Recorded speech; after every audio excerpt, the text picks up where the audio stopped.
कोई कहता है कि भगवान है, कोई कहता है कि भगवान नहीं है, और यदि है तो क्यों कहते हैं नहीं है, और नहीं है तो फिर क्यों कहते हैं कि है। मन में कई बार यह प्रश्न आता होगा।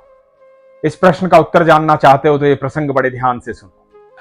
हरे कृष्ण दोस्तों, मैं हूं अनुज शर्मा। एक बार एक व्यक्ति था, एक नाई की दुकान पे गया बाल कटवाने के लिए। जाकर बैठा ही था, वार्तालाप शुरू हुआ तो भगवान की बात हुई। जब भगवान की बात हुई तो नाई ने कहना शुरू किया कि भगवान नहीं होते, भगवान का कोई अस्तित्व नहीं है। तो इस व्यक्ति ने कहा कि ऐसा क्यों कह रहे हो, क्यों भगवान के नाम पर भड़क रहे हो, क्यों क्रोधित हो रहे हो, ऐसा नहीं बोलना चाहिए।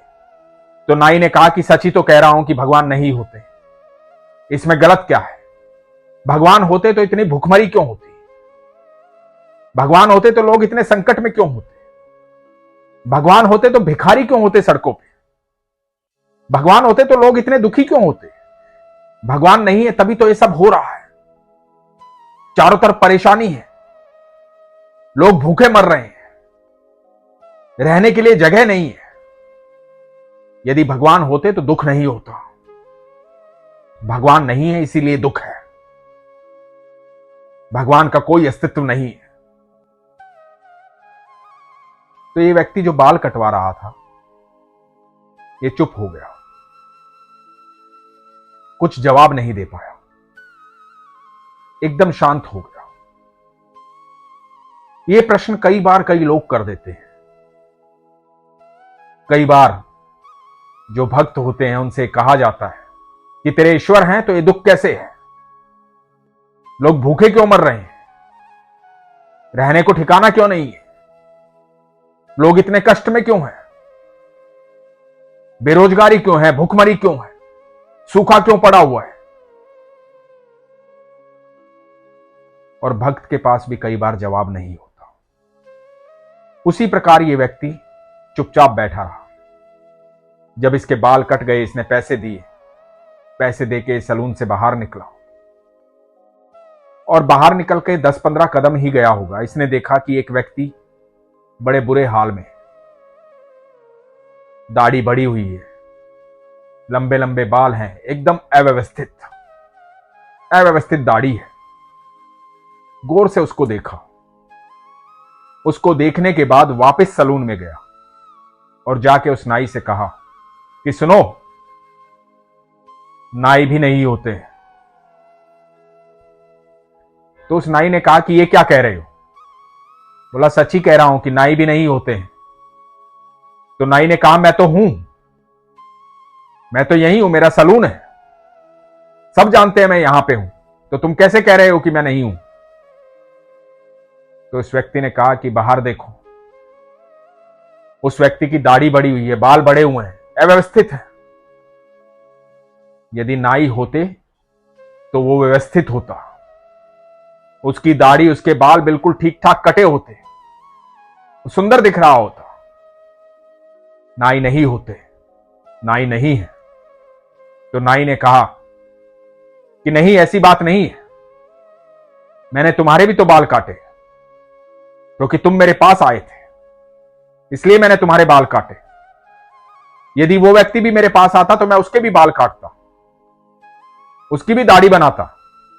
लेकिन जब तक वो मेरे पास नहीं आएगा, मेरे सैलून में नहीं आएगा, मुझसे आकर के कहेगा नहीं कि मेरे बाल बना दो, मेरी दाढ़ी बना दो, तो मैं कैसे बनाऊंगा, कैसे करूंगा। तो ये व्यक्ति मुस्कुराया। ये व्यक्ति कहा कि यही तो तुम्हें कहना चाहता हूं। जब तक तुम भगवान के पास जाओगे नहीं, उस पर विश्वास नहीं रखोगे, अपनी बातें उससे नहीं कहोगे, उससे बातें नहीं करोगे, उससे प्रेम नहीं करोगे, उसके अस्तित्व में विश्वास नहीं रखोगे, ये नहीं मानोगे कि वो है,